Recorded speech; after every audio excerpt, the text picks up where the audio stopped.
Muy bien. Vamos a comenzar. Díganme si tienen imagen en pantalla. Sí. Perfecto. Entonces, retomando el tema, estábamos hablando del sistema nervioso central. ¿Cómo es que el sistema nervioso central es el centro, pues, el sistema nervioso como tal es un centro maestro de las funciones vitales? Sin la intervención directa del sistema nervioso, prácticamente ninguna función se organiza. A diferencia de otros órganos, hay órganos que son vitales y otros no, porque no desempeñan un papel importante en mantener la homeostasis y la vida como tal. Si nos quitan un pulmón, queda el otro. Un riñón, queda el otro. Parte del hígado y puede regenerarse.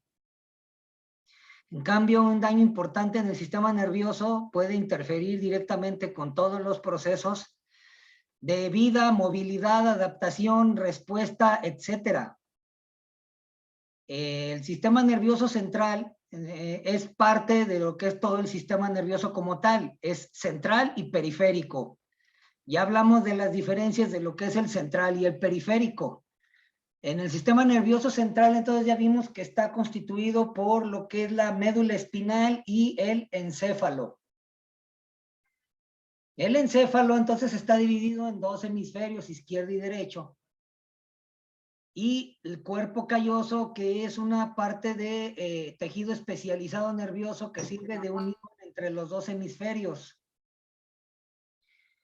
Está constituido por varias porciones y la principal está dentro de la cavidad craneana, el cráneo, y le llamamos diencéfalo o cerebro. Entonces, vimos el día de ayer algunas porciones de este diencéfalo.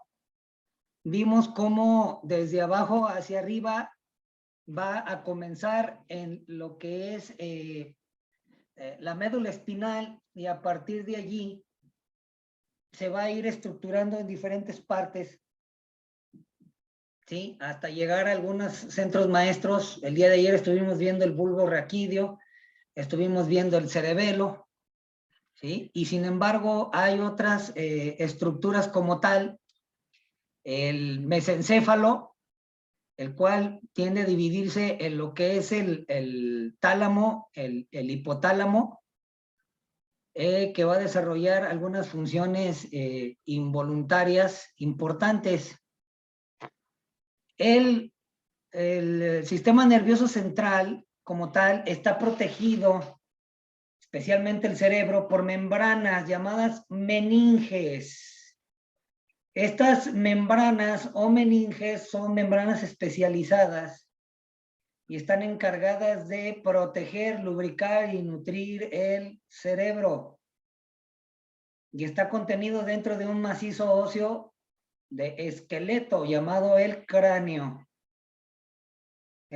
Una serie de vértebras de osificación van a descender por todo lo que es la médula espinal, ofreciéndole un medio de sostén, apoyo y protección. ¿Sí? Tenemos aquí el bosquejo de lo que es la médula espinal, y prácticamente de esta médula espinal van a salir la continuación de nervios espinales que van a inervar prácticamente todo el organismo. Dependiendo del lugar, es la zona que específicamente se va a encargar de inervar, ¿sí? Estas estructuras óseas son llamadas vértebras. Lo que es la médula espinal, si lo presentamos una anatomía sencilla, vamos a decir que está constituido por un cordón con un exterior y un interior. El exterior es llamado sencillamente sustancia blanca y el interior sustancia gris. Tiene que ver por la disposición anatómica y por las funciones que estos mismos pueden desarrollar. Aquí tenemos este dibujo, las vértebras y los nervios que van a salir directamente de la médula. Aquí lo que es en sí la médula espinal, lo tenemos bosquejado, estamos haciendo un corte horizontal del mismo y tiene esta curiosa forma. Estos nervios espinales, cuando nosotros los observamos in vivo, parecen como si fueran pequeños hilillos de plata. Eso tiene el aspecto, un color aperlado medio cristalino, muy sensibles. No sé si han visto por ahí un platillo que es el fideo chino, que está hecho de un frijolillo, que prácticamente es un pequeño fideo blanquecino cristalino. Así ese aspecto tienen los nervios cuando salen de la médula, cuando están en vivo, ¿sí? Bien, la médula espinal en el corte transversal, ya vimos, tiene dos sustancias básicas, la blanca y la gris. La gris tiene esta disposición extraña, formando una especie de astas. Por lo tal, se les llaman astas dorsales hacia la parte de atrás y las astas ventrales hacia adelante. Y el principal punto central de la médula, que sencillamente es llamado conducto central. Las partes del sistema nervioso periférico va a arrancar del sistema nervioso periférico cuando salen estos nervios de la médula, a partir de las estructuras ganglionares, los medios de conexión o reconexión, como que si fuera una conexión cable USB. Ahí hay una unión directa dentro de la médula, a eso se les llaman estructuras ganglionares. Cuando la estructura entra, le llamamos estructura ganglionar, y cuando esa estructura interna hace conexión, le llamamos preganglionar.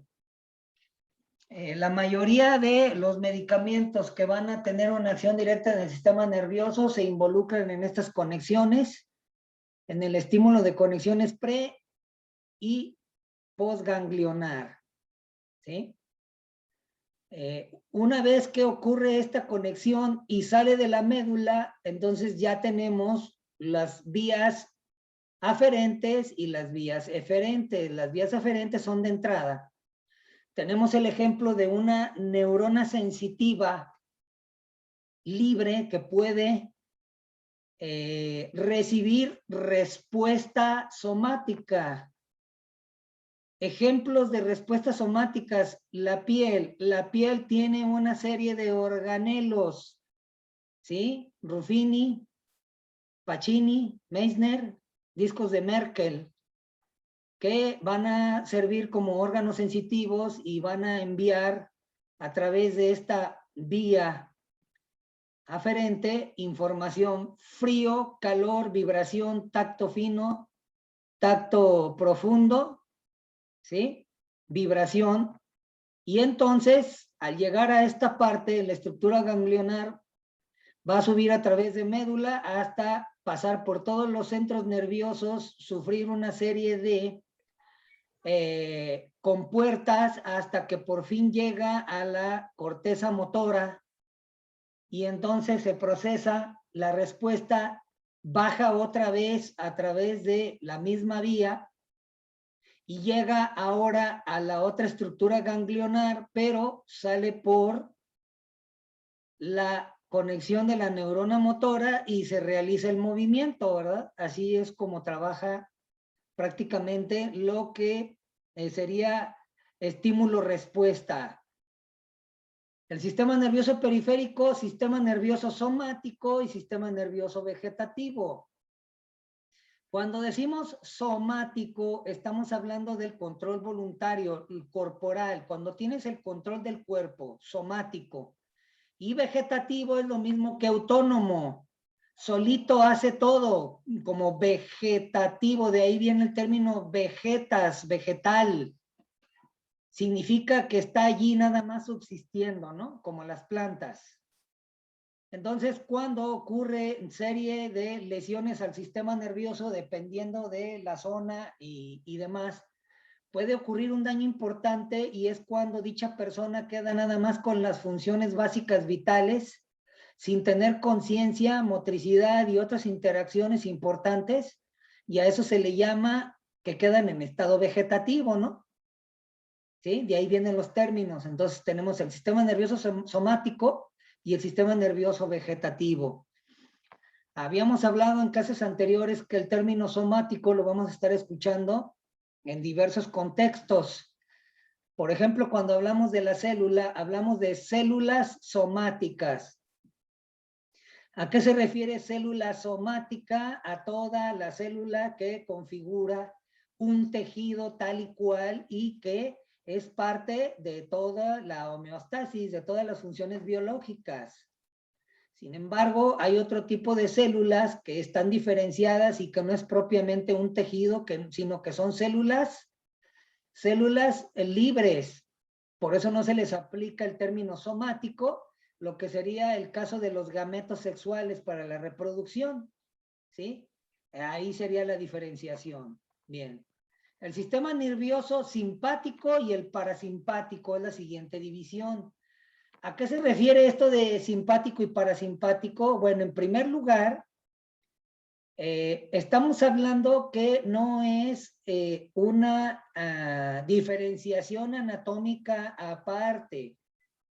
Es decir, que forma una estructura diferenciada, no, sino que es parte del mismo sistema nervioso, del sistema nervioso central. Lo que pasa es que se está haciendo esta clasificación debido a la función, entonces es anatomofuncional, anatomofuncional, sistema nervioso simpático y parasimpático. El sistema nervioso simpático prepara al organismo para las situaciones de emergencia o tensión. Es el primer proceso de análisis-respuesta. Primero se recibe la orden y tienen que procesarla para después decidir qué se va a realizar, ¿sí? Eso es función del sistema parasimpático, que sería, por decirlo así, un evento inconsciente. Vámonos llamando de esa manera. Ok, permítanme.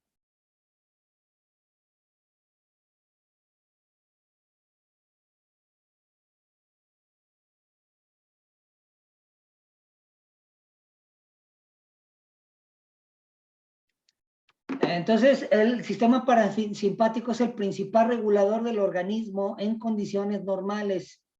Estimulan los órganos que mantienen el organismo en situaciones de calma, ¿sí? Bien. El sistema nervioso parasimpático, entonces, tiene sistemas de retroalimentación positiva y negativa, es decir, estimula o inhibe. Entonces depende de la situación de este sistema nervioso, si va a estimular o inhibir, es cuando empieza y entra en juego el sistema nervioso simpático y el parasimpático. ¿Sí?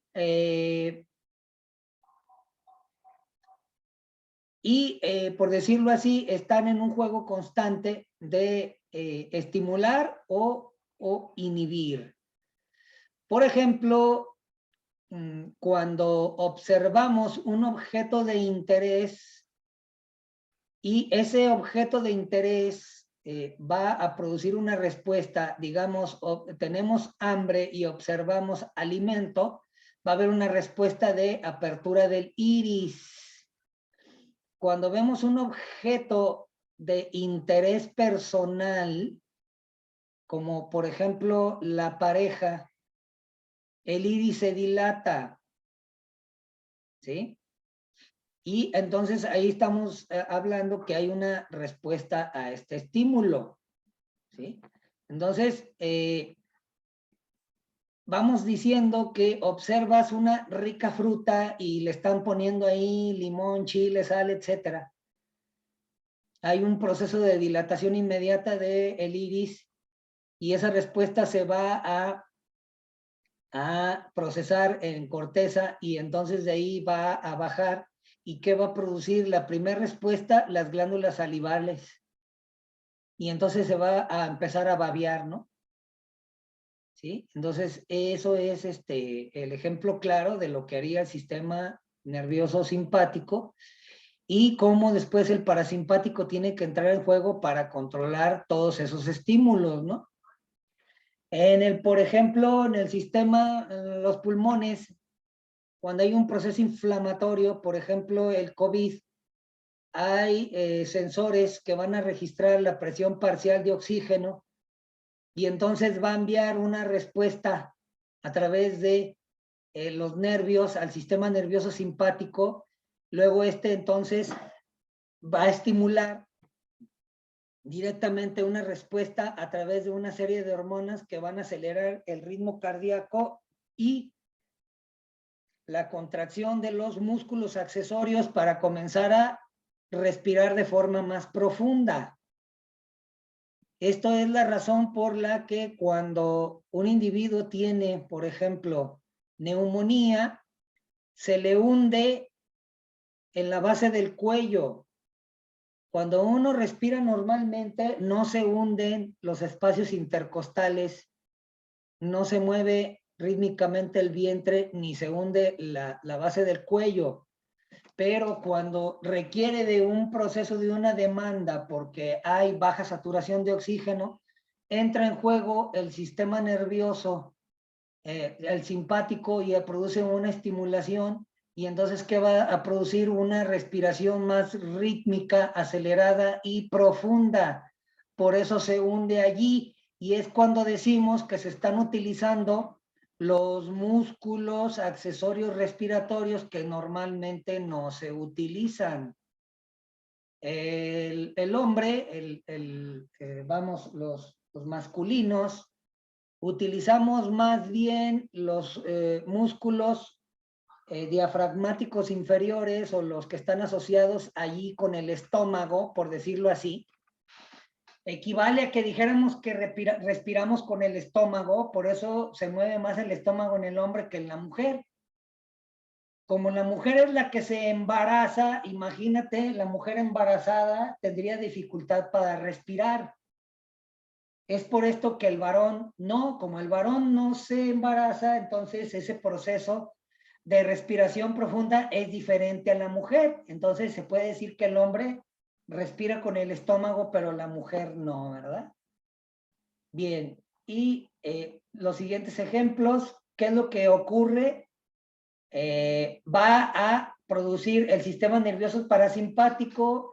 Luego la respuesta de la bomba de protones, se va a producir el ácido clorhídrico, ya que viste el alimento, se dilató la pupila, se produjo más saliva, se está preparando la digestión. Luego de eso, ¿qué ocurre? El estómago empieza a tener peristaltismo, lo que se conoce como borborismo, ¿verdad? Dice la gente gorgoreo, es el borborismo.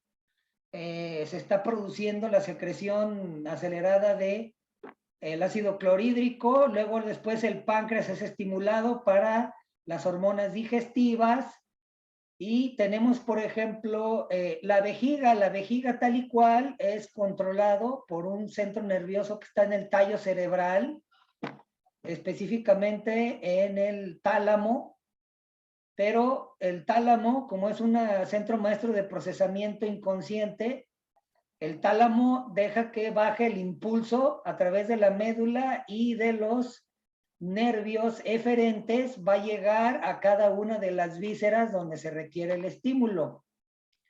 Hablando, Profe, sí, ¿podría aportar algo a la clase sí, sobre el sistema simpático y parasimpático? Bueno, yo tomé un curso sobre estrés, porque es algo que vivimos a diario, y bueno, decía ajá, que el sistema parasimpático tarda entre 15 y 20 segundos, o sea, se tarda para reaccionar. uh-huh. Y bueno, justo como para retroalimentar lo que usted dijo, también muestra lo que sucede con nuestro organismo, el sistema, lo que hace el sistema simpático. ¿Podría leer un poco nada más Desde para luego, retroalimentar? ¿Sí? desde luego, por favor. Bueno, habla que visualmente nosotros vamos a recibir en una situación de estrés información para tomar las decisiones. Entonces, en ese momento en el que nos vemos en peligro, pues el corazón lo que hace es distribuir más combustible al cuerpo, los pulmones van a oxigenar más sangre, el sistema digestivo va a reducir el uso de todos sus recursos, también va a secretar adrenalina para que el cuerpo responda mejor y se va a reducir la digestión y el uso de los recursos. Vamos a, como usted comentaba, se va a relajar de alguna manera. Y bueno, también habla sobre, este es un síndrome de adaptación general que utiliza el sistema. Y bueno, la primera fase es el estresante o que ocurre, lo que nos provoca este estrés. La segunda fase es cuando el cuerpo va a resistir el estrés por cierto tiempo. Es la resistencia del organismo, es lo que hace que haga frente al estresor. Y la tercera fase ya es cuando nos sentimos muy cansados. Es el agotamiento porque nuestro organismo ya utilizó todas nuestras reservas. Bueno, eso es lo que yo quería comentar sobre el sistema simpático y parasimpático. Gracias. ¿Es todo? Sí, profe. Gracias. Sí, lo que acaba de decir su compañera es precisamente lo que acabamos de hablar acerca de esta acción del simpático y parasimpático, que lo que realizamos aquí es, por decirlo así, es un sistema de seguridad. Y básicamente lo que acaba de decir su compañera es para los procesos de mantener la vida, son los procesos instintivos para mantener la vida. Ante un proceso de estrés, un estímulo que estamos identificando como estresante, entendamos por estrés como la tensión que estamos recibiendo como un estímulo excesivo y que lo estamos procesando como algo importante. El estrés llega a ser beneficioso. Un cirujano que está en cirugía, pues, y en este proceso, está sometido a estrés. Ese estrés le permite estar despierto, alerta y con todos los sentidos en pleno. Entonces el estrés no es necesariamente malo. Lo que es malo es que dicho estrés esté en forma constante, sostenida. Ejemplo, los soldados en la guerra. Entonces ellos están en un estrés, se mantienen alerta y les ayuda a sobrevivir. La respuesta inmediata ante los ataques, las agresiones, la respuesta, etcétera. Pero mucho tiempo esto llega también a producir anomalías del sistema nervioso. Básicamente se requiere únicamente de un tiempo para después dar paso a la respuesta del parasimpático e inhibir todo ese estrés. Cuando viene el estímulo de estrés, se va a segregar una serie de hormonas, la hormona del estrés, adrenalina, cortisoles y demás, que van a preparar al organismo a la pelea o a la huida, como sea. Comienzan a estimular, por ejemplo, las reservas de una hormona que se llama glucagón, que se encuentra en el hígado y que de forma inmediata va a producir glucosa almacenada de la grasa, la convierte en glucosa de forma inmediata para darle combustible rápido al cerebro y a otras, los músculos, por ejemplo, a consumir de forma inmediata estas reservas para luchar o huir. Después de esto ya viene el sistema de retroalimentación negativa, donde tiene que bajar todo ese sistema de alerta y llevarlo hacia el reposo, que es cuando nos sentimos completamente exhaustos y cansados. Lo curioso, muchachos, es que estos procesos de lo que es estrés, alerta, respuesta y después readaptación, sistema de retroalimentación negativa y un estado de cansancio, eso ocurre, por ejemplo, cuando una persona sufre lo que se conoce como el enamoramiento. Exactamente esto sucede. De tal forma que dicha persona en un tiempo, los científicos, los neurofisiólogos dicen que ese proceso de enamoramiento no puede durar más de 3 meses, porque después de esos 3 meses implicaría un estrés al cuerpo. Entonces, después de estos 3 meses, comienza a adaptarse el cerebro y ya después comienza a segregar otra clase de hormonas para hacerlo entrar en un estado de equilibrio, ¿sí? Entonces, es más o menos lo que ocurre aquí. Bien. Ahora, este centro maestro, el cerebro está bien protegido dentro del cráneo, el cual cráneo tiene una cubierta fibrosa adherida al cráneo que es llamada duramadre. De la duramadre van a salir unas aplicaciones fibrosas, proteínicas, que van a asemejar a una especie de telaraña, por eso dice aracnoides, donde van a recorrer importantes vasos sanguíneos arteriales para nutrir la corteza cerebral.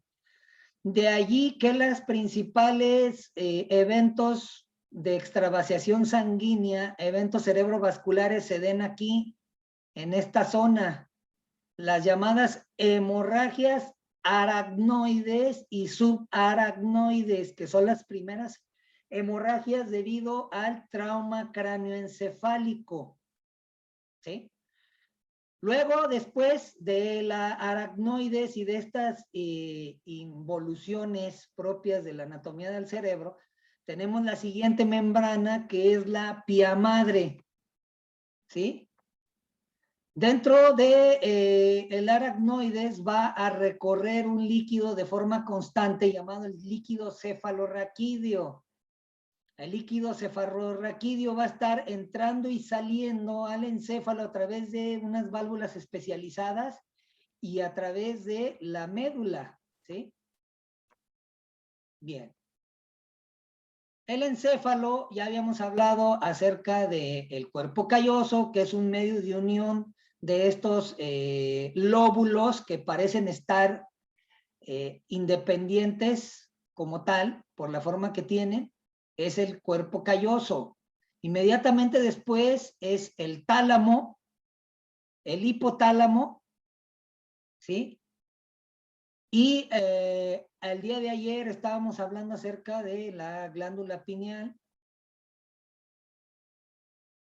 el cerebelo dentro de la cavidad ventricular, el tallo como tal, el tallo encefálico, ¿sí?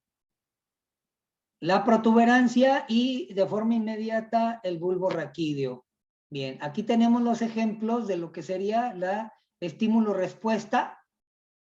Lo que es típico, vamos a escuchar, por ejemplo, el llanto de un bebé, lo registramos a través del oído, va por el nervio auditivo, sube por las diferentes partes del tallo cerebral hasta que se procesa en el cerebro y de allí a la corteza, y luego de la corteza viene de la de respuesta de regreso hacia el nervio motor, la neurona motora, y ¿qué es lo que ocurre? Movimiento. Ese es el efector, tal y cual. ¿Sí?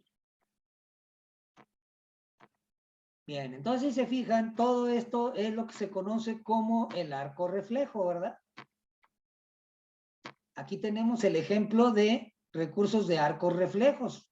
Tocas una superficie caliente, va a procesarse a través de los organelos sensitivos y también de las neuronas motoras libres. Sube a través de la médula, de las estructuras ganglionares. ¿Ah? Por eso dice neurona sensitiva. Una vez que se procesa y regresa, ahora va, pero a la neurona motora. Y esta neurona motora, ¿qué va a hacer? El efector del músculo y retiras la mano, ¿verdad? Así es exactamente. Como ocurre, por ejemplo, la cantidad de luz por las neuronas o las células sensitivas especiales que registran la cantidad de luz, abre o cierra. ¿Sí?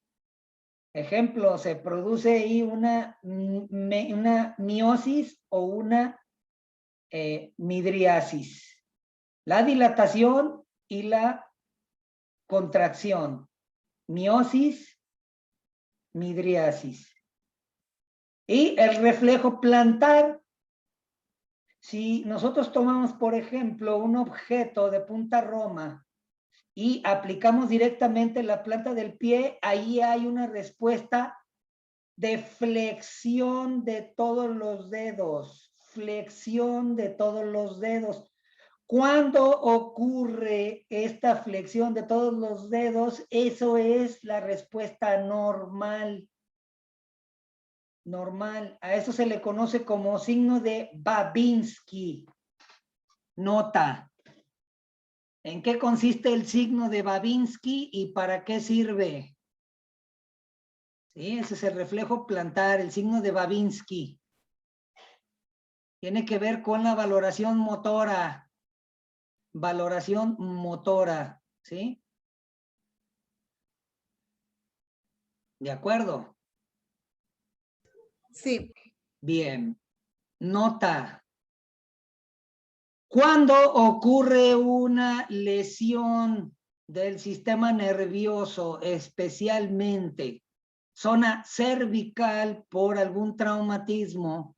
Hacia arriba es zona roja, hacia abajo es inferior de zona roja. Dependiendo de dónde ocurra la lesión y la seriedad del mismo, van a ocurrir dos signos o dos cuadros que se conocen como decorticación y descerebración. Cuando nosotros vemos, por ejemplo, un paciente que ha sufrido un accidente, observamos la posición en la que se encuentra. Si sus miembros superiores e inferiores están tensos o están en posición de flexión, pies en pronación o en inversión, brazos supinados, etcétera. Ese momento se puede adivinar que hay una lesión que puede ser grave en la médula espinal. ¿Sí? Como les decía, en lo que es en zona roja es arriba y zona inferior de zona roja. Ocurren los fenómenos de decorticación y descerebración. ¿A qué se refiere esto? ¿Sí? Para la próxima clase. Decorticación y descerebración. Bien, ya algunos me entregaron su trabajo respecto de enfermedades del sistema nervioso. Básicamente podemos hablar de enfermedades infecciosas. Aquí nada más nos ponen poliomielitis y meningitis. Pero hay muchas otras más, ¿sí? Hay algunas que son genéticas, son síndromes, y otros son síndromes tóxicos, ¿sí? Pero aquí nada más se habla de la infecciosa poliomielitis y meningitis. Hay algunos otros como Epstein-Barr, por ejemplo, es un virus. Ya vimos que hay una variante del COVID que afecta el sistema nervioso, que le llaman el COVID cerebral, ¿verdad? Y ahora resulta que también hay acciones allí importantes del COVID a nivel nervioso, no en todos los pacientes, pero eso es lo que ocurre, ¿sí? Por citar algunos ejemplos. Golpes, traumatismos, lesiones de médula, paraplegia, ¿sí? La pérdida de la motilidad o movilidad parcial, paraplegia o tetraplegia de las 4 extremidades, ¿sí? Obstrucción o rotura de las arterias cerebrales. De los eventos, sean embolismos, embolismos grasos, embolismos sanguíneos, coágulos, coagulopatías, ateromas, ruptura de vasos sanguíneos, evento cerebral vascular, etcétera. Finalmente ocurre una muerte de las neuronas que va a producir un detrimento de la función cerebral con todo lo que ocurre, ¿sí? Posterior a esto, pérdida de la movilidad, etcétera, o dependiendo del evento, Si es una muerte masiva de neuronas, lo más seguro es que sea incompatible con la vida. Enfermedades neurodegenerativas, las más conocidas, el Alzheimer y el Parkinson. Desde luego hay otras, pero estas son las más conocidas. Trastornos psíquicos que afectan la salud mental, la hiperactividad, la esquizofrenia, la depresión, que es la enfermedad moderna e imperante, la ansiedad, parte de los procesos de estrés, o los trastornos obsesivos compulsivos, como por ejemplo la anorexia nerviosa, la bulimia, etcétera, ¿sí? Bien, llegamos a una parte interesante de esta presentación, donde estamos hablando que hasta hace poco, hasta hace unos cuantos años, aproximadamente 5 años atrás, se descubrió que hay un vínculo importante del intestino con el sistema nervioso central, con el cerebro. A tal grado que el intestino contiene gran cantidad de neuronas sensitivas. Los fisiólogos, patólogos y demás vieron que había, por decirlo así, un exceso de neuronas que no intuían como para qué tanto. Y cuando fueron comprendiendo por qué la gran cantidad de este tipo de neuronas en el intestino, entonces llamaron al intestino el segundo cerebro.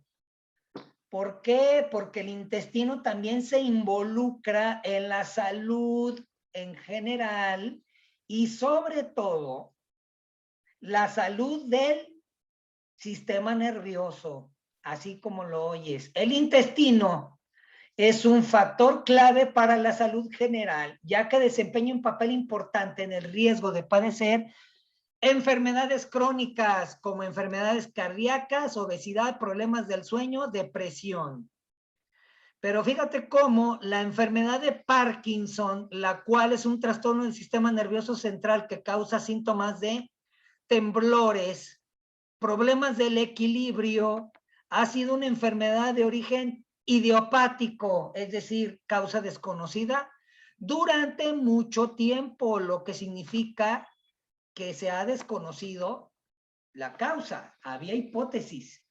Sin embargo, la investigación publicada en la revista Neuron puede desafiar esto, ya que respalda la idea de que la enfermedad de Parkinson puede originarse, fíjense, en células especializadas del intestino. Estas células van a sufrir un detrimento, va a haber una serie de mecanismos que van a producir la separación de los epitelios.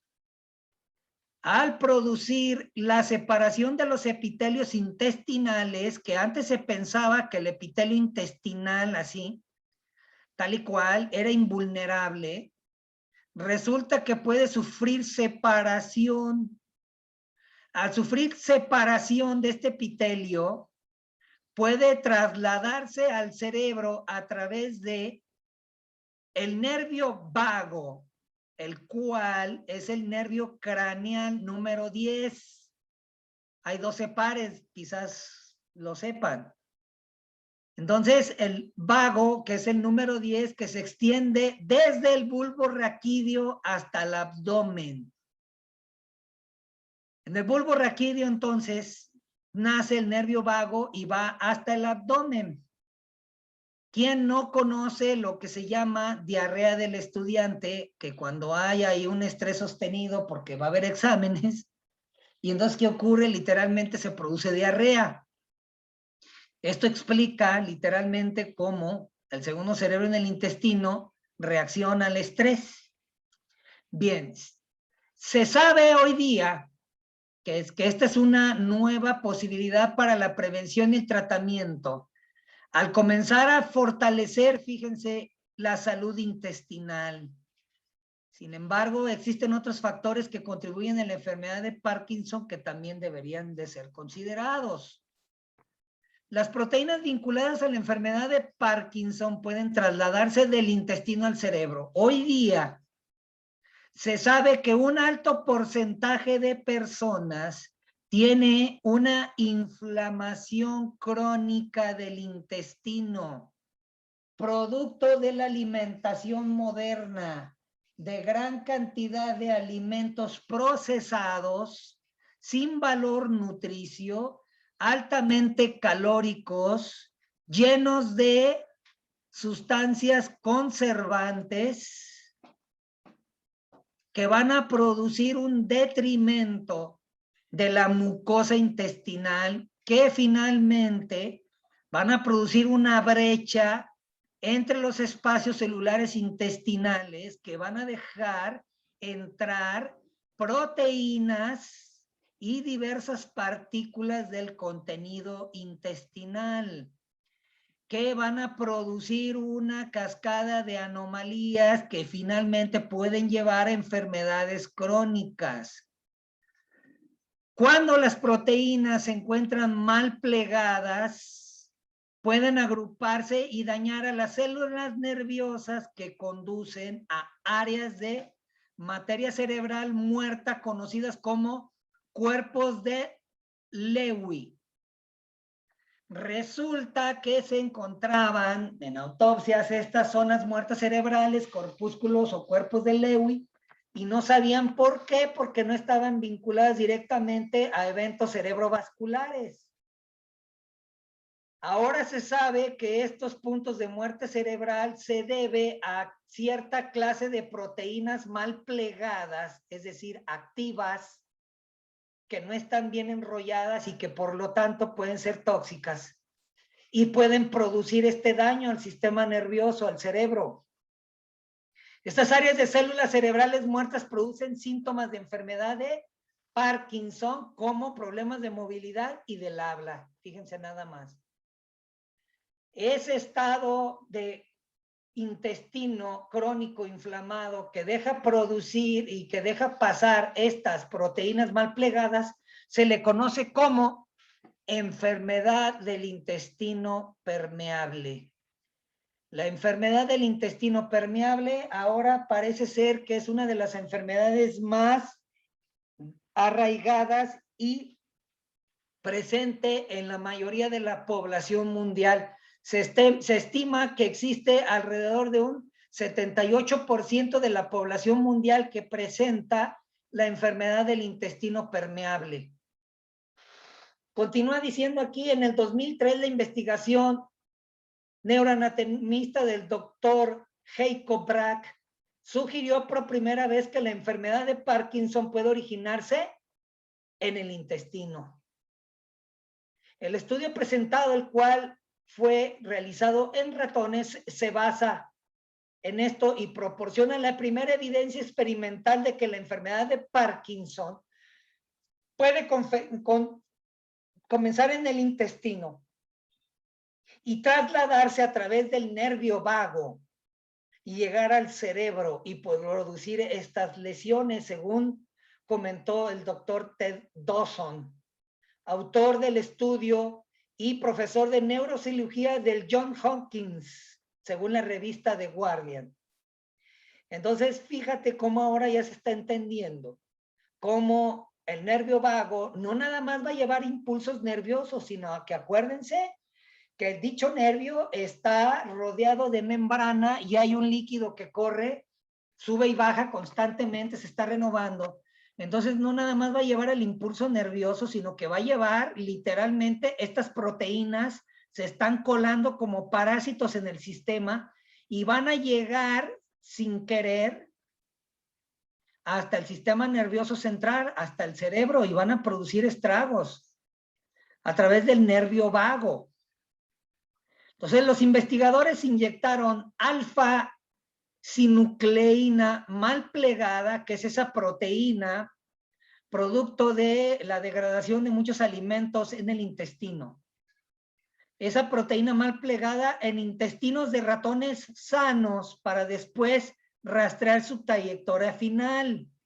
Un mes después apareció en el bulbo raquídeo, mientras que En un periodo de 3 meses se trasladó a la amígdala cerebral y al mesencéfalo. El día de ayer hablábamos el papel, lo mencionamos por lo menos, de la amígdala cerebral, que está involucrada en algunas funciones de agresividad, sobre todo, ¿sí? De ahí que algunas enfermedades mentales, los individuos se vuelven irritables y agresivos, porque se afecta aquí, sobre todo la amígdala cerebral y el mesencéfalo. Y en un periodo de 7 a 10 meses se había trasladado ya a las regiones del cerebro, fíjate nada más. Los problemas de memoria y ansiedad también aparecieron en ratones con nervios vagos intactos que recibieron dicha proteína, ¿sí? La cual no se percibió en otros grupos de ratones. Este estudio apoya la hipótesis del doctor Bragg en la etiología de la enfermedad idiopática de Parkinson, concluyeron los investigadores. Dicho de otra manera, el cerebro es lo que comemos. Si antes decíamos somos lo que comemos, ahora tenemos que decir el cerebro es lo que comemos. Imagínate, entonces esto cobra relevancia. ¿Qué tan importante ahora es la declaración somos lo que comemos? Mucho más significativa de lo que era antes. En su plática en el Medical News Today, Dawson añadió lo siguiente: dado que este modelo comienza en el intestino, uno puede utilizarlo para estudiar el espectro completo, así como el curso temporal de la patogénesis de la enfermedad de Parkinson y posiblemente descubrir formas para detener la progresión de los síntomas y la enfermedad como tal. Los investigadores entonces concluyeron que estos hallazgos revelan que las bacterias intestinales regulan los trastornos motrices en ratones y sugieren que, al menos en las alteraciones en la microbioma humano, representan un factor de riesgo para la enfermedad de Parkinson. ¿Qué es lo que está diciendo aquí? Se los traduzco. Resulta que cuando ocurre un daño a la flora intestinal, al microbioma, se ha encontrado una conexión directa con el déficit del microbioma de la flora intestinal con enfermedades del sistema nervioso. Incluso hay estudios que vinculan a una destrucción importante de la flora intestinal, o sea, microbioma intestinal, con el síndrome del autismo, del espectro autista. Hay estudios donde se ha restituido la microbioma en pacientes con síndrome del espectro autista y prácticamente han desaparecido sus síntomas. Lo que estoy diciendo es que muchas de las enfermedades crónicas obedecen a 2 puntos. 1, enfermedad del intestino permeable, daño de los epitelios intestinales. Y 2, destrucción de la flora intestinal, entiéndase como microbioma humano. Entonces, esta es la seriedad. Si consideramos que hay alimentos y hay ciertas sustancias conservantes de alimentos que destruyen la microbioma, entonces hay un serio problema con lo que estamos comiendo. La conexión entonces es lógica, ya que los síntomas gastrointestinales como estreñimiento pueden comenzar mucho antes de que los síntomas de la enfermedad de Parkinson. Entonces, se ha sabido que muchas enfermedades degenerativas se encontró una relación directa con un sistema digestivo crónicamente enfermo, sobre todo estreñimiento, fíjense nada más. ¿Cuáles son las medidas principales recomendadas para tratar de minimizar todo esto? El ayuno, llamado ayuno intermitente. Entiéndase como ayuno intermitente, no consumir alimento alguno por un periodo de entre 12 y 16 horas. ¿Sí? Ese es el ayuno intermitente. El ayuno ayuda a mejorar el sistema inmunológico y la función cerebral. Yo recuerdo cuando estuve en la secundaria, llevamos un libro de biología de 2000 páginas. El libro de biología de Villé, así se llamaba, por si tienen curiosidad y lo quieren googlear. Y todavía recuerdo una clase que especialmente llamó mi atención cuando el maestro nos dio dicha clase. Hablaba de un experimento en animales de laboratorio donde se logró alargar su vida, es decir, animales longevos alargaron su vida. ¿Saben cómo alargaron su vida? Reduciendo el consumo calórico. En otras palabras, a un grupo de animales les dieron menos de comer y vivieron más.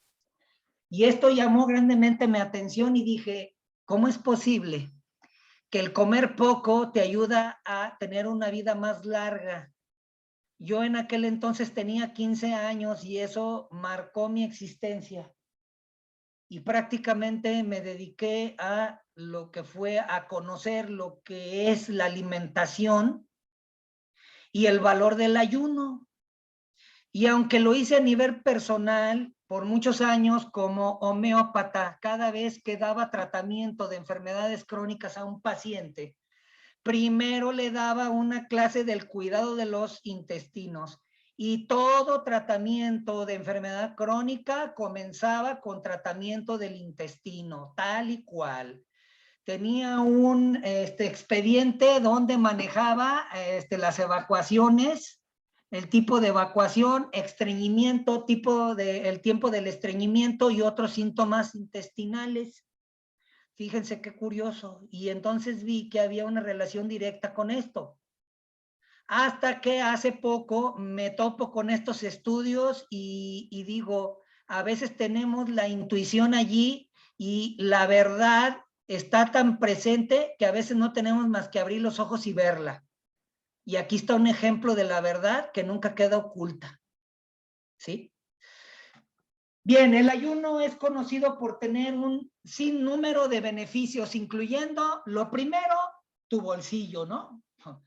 O sea, ahorras de entrada. Y tener la pérdida de peso. Lo próximo es la pérdida de peso.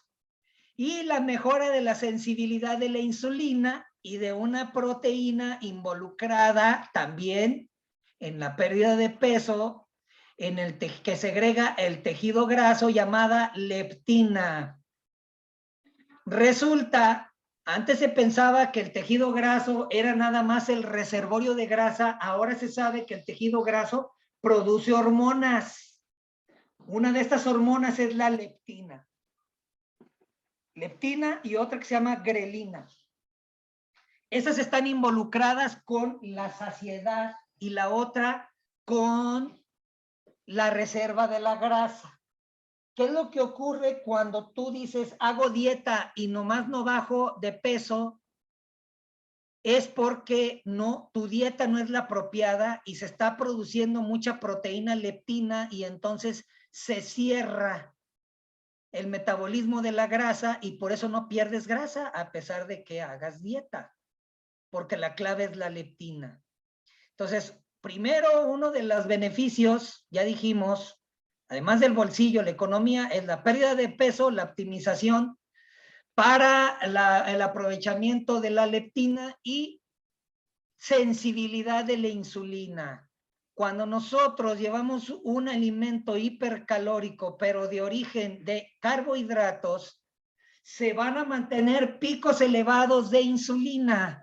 Dichos picos elevados de insulina van a desencadenar un mecanismo del sistema nervioso que finalmente va a impactar al páncreas y a la producción de insulina.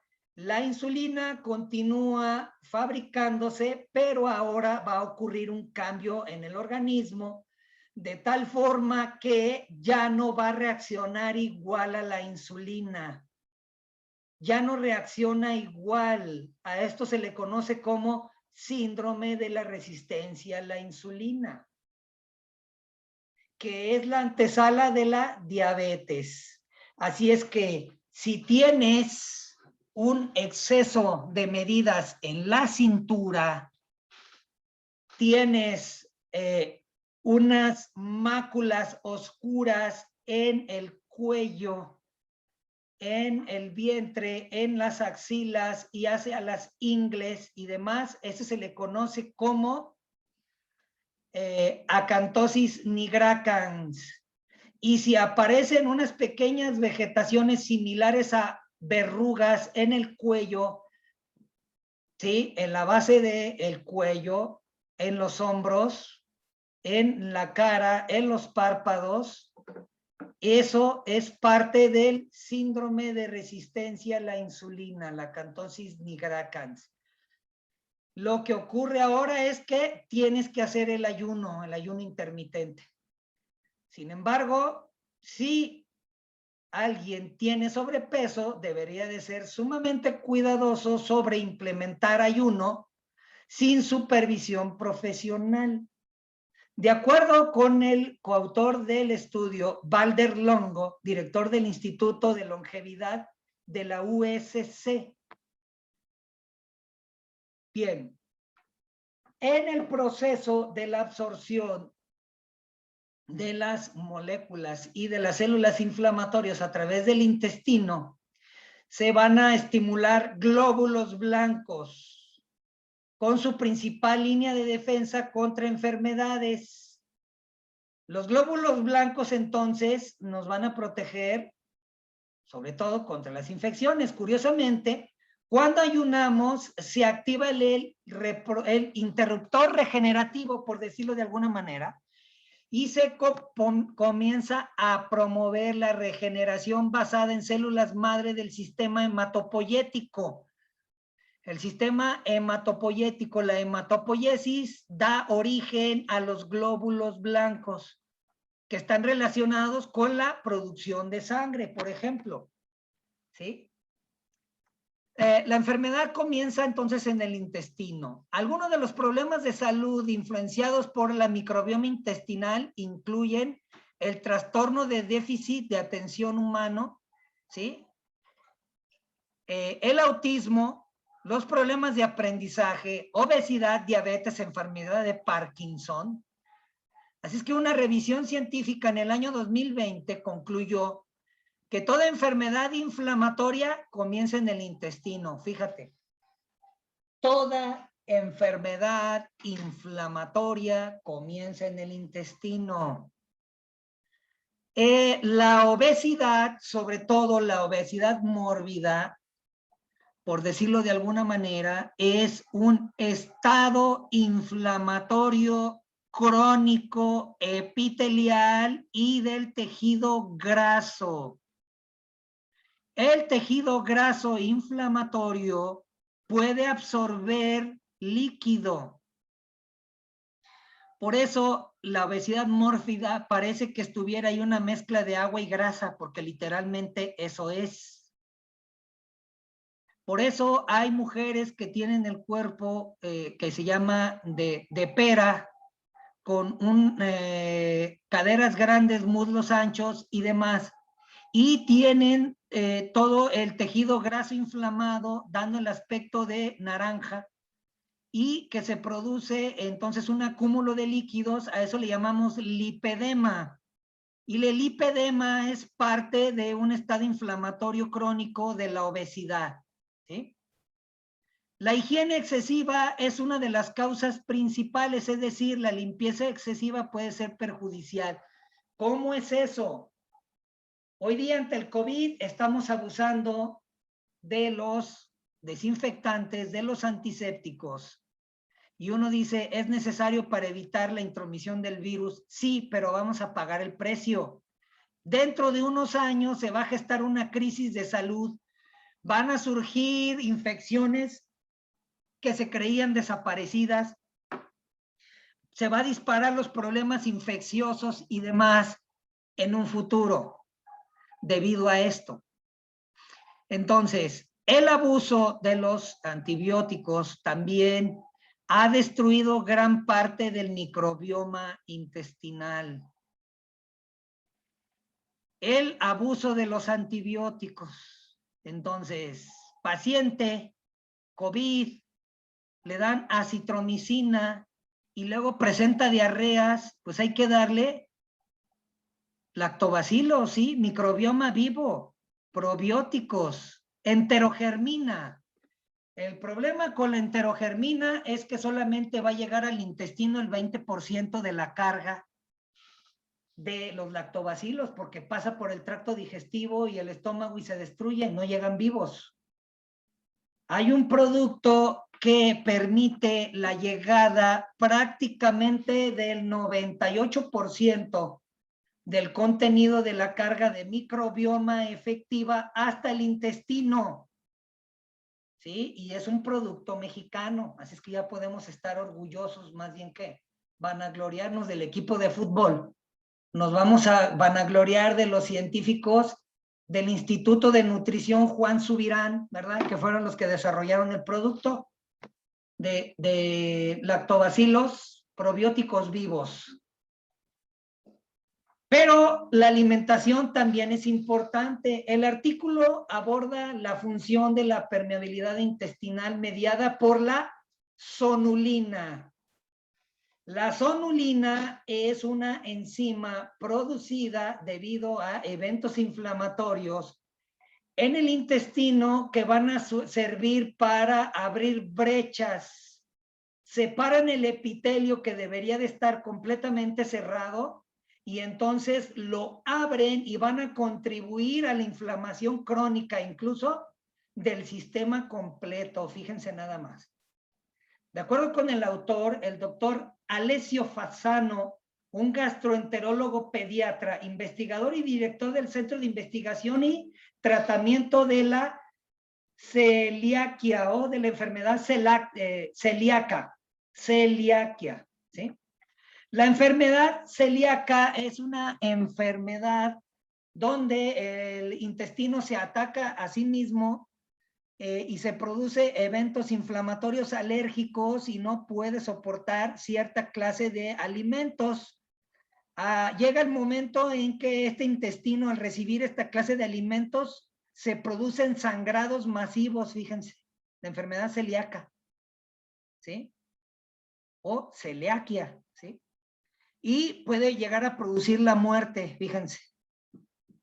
Sin embargo, pues hay investigaciones que marcan a que la enfermedad celíaca puede ser controlada a través de procesos como estos, terapias. Continuamos. Los 3 elementos que causan la enfermedad del intestino permeable son la composición genética, exponerse a desencadenantes ambientales, una mayor permeabilidad intestinal y que puede agravarse con la composición del microbioma intestinal. La agresividad del sistema inmunológico responsable del equilibrio de la tolerancia y de la respuesta inmune, así como la composición del microbioma intestinal y la influencia en la expresión genómica. Hay individuos que genéticamente están dispuestos y pueden desarrollar muy fácil esta enfermedad. Si a eso le agregas otras situaciones, mala alimentación, falta de ejercicio y complicaciones infecciosas a alto uso de antibióticos, destrucción del microbioma intestinal, no hombre, se cierra el círculo y entonces vas a tener problemas intestinales serios y después toda la salud. Durante la última década, muchas publicaciones se han enfocado a la genética humana, el microbioma intestinal y la proteómica, lo que sugiere que la pérdida de la barrera de la mucosa intestinal, en especial en el tracto gastrointestinal, puede afectar el tráfico de antígenos, es decir, el sistema, el intestino, cuando se vuelve permeable, pierde parte de la mucosa, se produce la sonulina, se abren brechas en el intestino, hay una respuesta del sistema inmune donde se van a producir antígenos y esos antígenos van a entrar al torrente sanguíneo a través de las brechas intestinales y van a invadir el sistema. Esto explica por qué el 70% de los niños con rinitis alérgica tienen enfermedad intestinal permeable, la enfermedad del intestino permeable crónico, ¿sí? Entonces, imagínense cómo hay una relación directa entre el sistema inmune y la salud del intestino. Y ahora ya estamos viendo que hasta el sistema nervioso, ¿sí? El doctor Frazano señala que no tenemos suficientes genes para explicar la afinidad de enfermedades crónicas que pueden dañarnos, ¿sí? Los genes tampoco pueden explicar cuándo pueden aparecer una enfermedad. Así es que para resolver estos misterios debemos observar que la microbioma, ¿verdad? Entonces, no todo es genético. Este mismo doctor dice es que hay situaciones que no explica la genética. Entonces, más bien, lejos de ser una cuestión genética, tiene que ver con una interacción de nosotros, el entorno, que lo que va a dictar si el intestino se daña o no. Fíjense. Bien, la condición de la mucosa intestinal también es importante, además de los microbios, el microbioma. Aunque esta interfaz de mucosa, 200 metros cuadrados, no es visible, es un factor importante a través de sus interacciones con una variedad de factores que provienen de nuestro entorno, incluyendo microorganismos, nutrientes, contaminantes y otros materiales. Bien, quizás ustedes no se han dado cuenta, pero la Suprema Corte de Justicia, López, el presidente actual de nuestro país, apoyó una ley para evitar el uso del glifosato por parte de grandes compañías alimentarias, poderosas compañías que utilizan un pesticida llamado glifosato, que causó terribles estragos en el sur de América, Chile, Argentina, Colombia, Venezuela, que produjo nacimiento de niños microcefálicos, cabeza pequeña, y que después se pretendió hacer creer a la población que era el virus Zika. Se entendió que era el uso del pesticida llamado glifosato presente en alimentos y que terriblemente está produciendo enfermedades, pero como son industrias poderosas, muchos de los que seguimos la información y la vida orgánica estábamos contentos porque prácticamente se impidió que se utilizara el glifosato en México. Maseca es la principal empresa que tiene glifosato en todos sus productos. Así es que imagínate, si el mexicano consume 30 millones de tortillas al día, son 30 millones de tortillas que cuántas de ellas van a tener glifosato. Pues ahora resulta que lo están echando para atrás y parece que va a ganar la industria Monsanto, Maseca y otros para que se introduzca el glifosato. Hace 15 años atrás, Quaker, PepsiCo, se encontró glifosato en la avena y todos los productos Quaker, así es que hace como 15 años que no consumo ninguno de estos productos. Vayan ustedes a saber qué otros tienen. Entonces es terrible porque el glifosato puede producir enfermedad intestinal permeable y se sabe que el glifosato también está involucrado con enfermedad de Parkinson, entonces como toxina.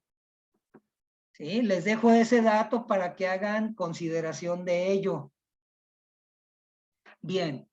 Hay otro factor vinculado con el sistema nervioso, con la salud del sistema nervioso y de paso con el intestino, y no nada más con el intestino, con el sistema inmune en general. En un estudio internacional se encontró que el 87% de los pacientes con COVID positivos, se encontró que había un déficit importantísimo de vitamina D. la vitamina D, colecalciferol D3 hasta el suelo. Entonces hay una relación directa entre la resistencia al virus SARS-CoV-2 y la deficiencia de la vitamina D3.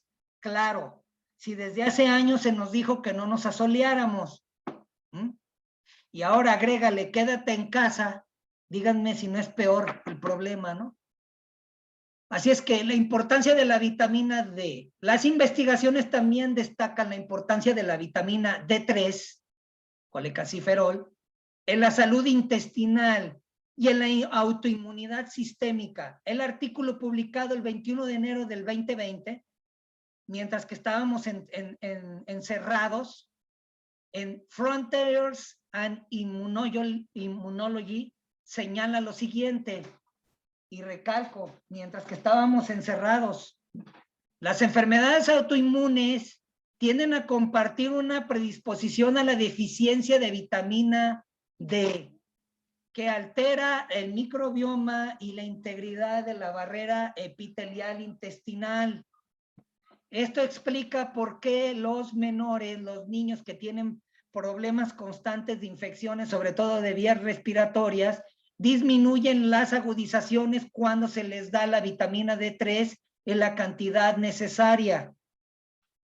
En esta revisión resumimos la influencia de las bacterias intestinales en el sistema inmunológico y ya exploramos, como ustedes vieron, los patrones microbianos que han surgido sobre enfermedades autoinmunes y explicamos cómo la deficiencia de esta vitamina puede contribuir a la autoinmunidad a través de los efectos sobre la barrera intestinal, la composición del microbioma y los efectos directos de la respuesta inmunitaria. Dicho de otra manera, gran parte de las enfermedades autoinmunes en realidad se le deben a la enfermedad del intestino permeable, a la muerte del microbioma y a la deficiencia de vitamina D. Ahí están los 3 puntos. Si tú estás interesado en mantener una buena salud en general, sobre todo el sistema inmune y el sistema nervioso, son estos 3 puntos que les acabo de dar, ¿sí? Como señaló en esta revisión, la vitamina D tiene varios efectos directos e indirectos del sistema inmunológico. Se sabe hoy día que pueden promover un tipo específico de células blancas llamadas células T. Las células T reguladoras, que se les llaman TREGs, inhiben la diferenciación de otros tipos de células llamadas TH1, TH17, que se involucran en el sistema inmune y deteriorar el desarrollo y la función de las células B, de las linfocitos B, ¿sí? Reducir la activación de los monocitos y estimular los péptidos antimicrobianos de las células inmunes. Entonces, todo está involucrado con la producción de las células del sistema inmune en relación con la vitamina D. Dicho esto, la relación entre la vitamina D y la autoinmunidad es complicada. Aparte de la inmunosupresión, la vitamina D parece mejorar los trastornos autoinmunes por la forma en que afecta la composición de la microbiota y la barrera intestinal. Así es. Entonces, enfermedades como el Alzheimer, vean la diferenciación de espongiforme, literalmente el cerebro se llena de agujeros y eso se conoce como enfermedad de Alzheimer, ¿sí? Sin embargo, en autopsias de personas que tuvieron Alzheimer, no se encontraron dichas cavernas, entonces algo está ocurriendo.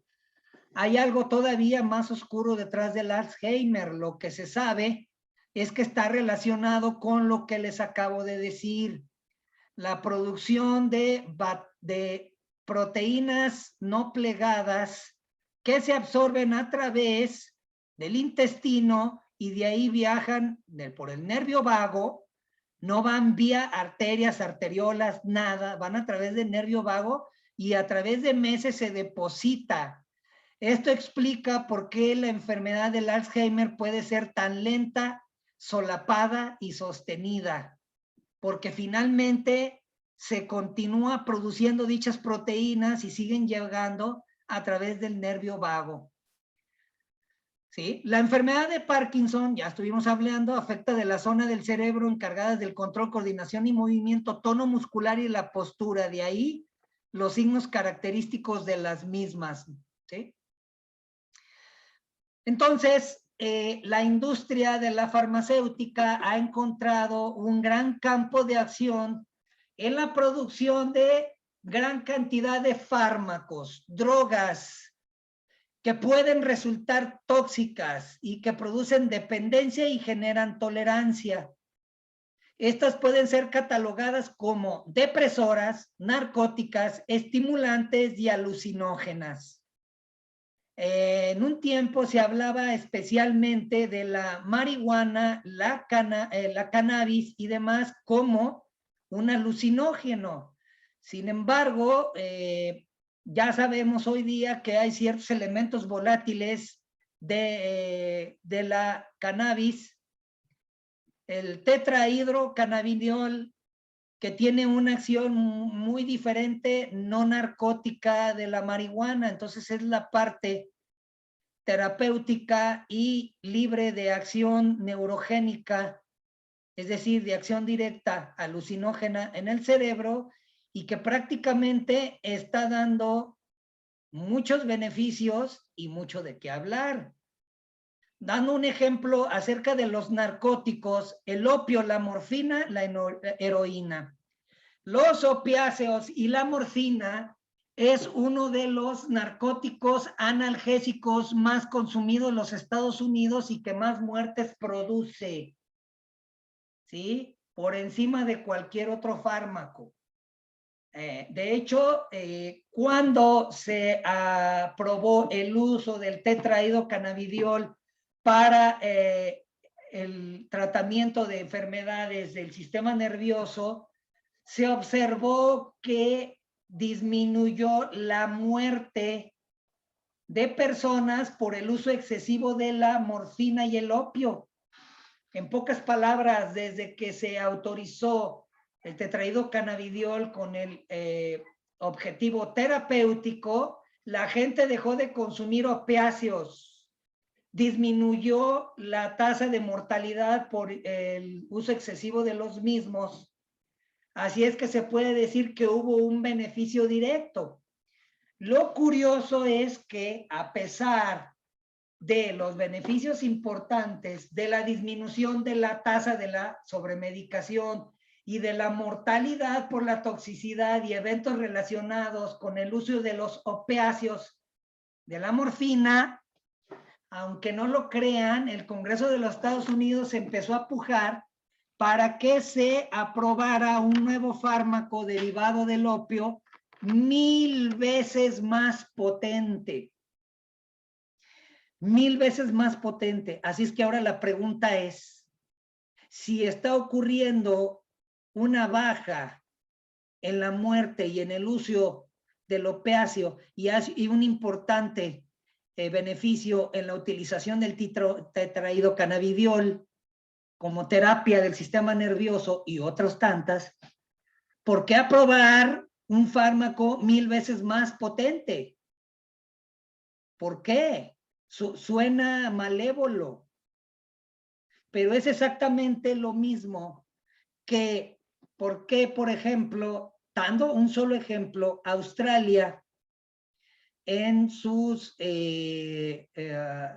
registros de epidemiología, cuando venía bajando la curva de enfermedades infecciosas infantiles, cuando venía bajando la curva, entonces se procede a vacunación masiva de los australianos. y uno dice que expliquen por qué cuando viene bajando la curva hacen campaña de vacunación. ¿Qué ocurrió? Se elevó la curva. ¿Por qué la curva se elevó después de la vacunación? Que alguien me explique. Entonces, hay algo ahí que se los dejo para que ustedes mismos piensen y analicen, ¿sí? Entonces, llegamos al fin del tema. Espero que les haya sido útil y sin embargo trato de darles información fresca, nueva y que trate de enriquecerlos a cada uno de ustedes, ¿sí? ¿Dudas hasta aquí, muchachos? ¿Dudas? No, maestro. ¿Todo bien? Sí. Muy bien, entonces queda ahí pendientes. Algunos, no todos, me dijeron presente hasta el día de hoy. Tiene que ser presente después de la clase. Ya algunos me mandaron sus tareas, no todos. Y también queda pendiente estos puntos que les acabo de decir. ¿De acuerdo? Sí, maestro. Sí. Muy bien. Buenas tardes a todos. Buenas Nos tardes. despedimos. Buenas tardes. Gracias. Adiós. ¿Nos manda la presentación esta, maestro? Sí, claro. Por favor, gracias. Buenas Hasta luego, adiós. Gracias, buenas tardes.